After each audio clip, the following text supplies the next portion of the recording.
ಸರಸ್ವತಿ ದೇವಿಯ ಆಶೀರ್ವಾದವನ್ನು ಹಾಗೆ ಗಣಪತಿಯ ಕೃಪೆಯನ್ನು ಕೇಳುವಂತಹದ್ದು ಪ್ರತಿ ವರ್ಷದ ಒಂದು ಅಭ್ಯಾಸ. ಎಲ್ಲರಿಗೂ ನಮಸ್ಕಾರ. ನಾನು ಈ ಸ್ಕೂಲಿಗೆ ಬಂದು 15 ವರ್ಷ ಆಯಿತು. ನಾನು ಬಂದಾಗಿಂದ ಈ ಸ್ಕೂಲಲ್ಲಿ ಸರಸ್ವತಿ ಪೂಜಾ ಗ್ರ್ಯಾಂಡಾಗಿ ನಡ್ಕೊಂಡು ಬರ್ತಾ ಇದ್ದೀನಿ. It's very important as Saraswati is the goddess of education and Lord Ganesha is the Lord of knowledge. So both are very important for education.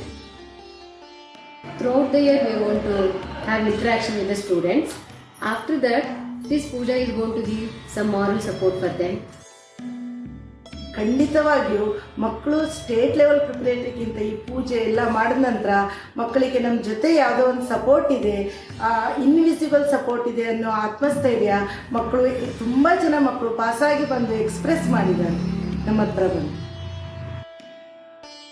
Not only during the school it is useful for them, but throughout their life this puja and the traditions what we follow is very very important.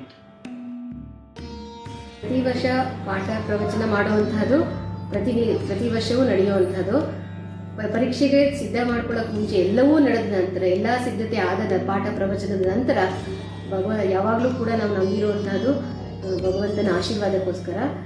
ಓದಿರುವಂಥದ್ದೆಲ್ಲನೂ ಕೂಡ ನೆನಪಿಗೆ ಬರೋಕ್ಕೆ ಸರಸ್ವತಿ ದೇವಿಯ ಆಶೀರ್ವಾದವನ್ನು ಹಾಗೆ ಗಣಪತಿಯ ಕೃಪೆಯನ್ನು ಕೇಳುವಂತಹದ್ದು ಪ್ರತಿ ವರ್ಷದ ಒಂದು ಅಭ್ಯಾಸ.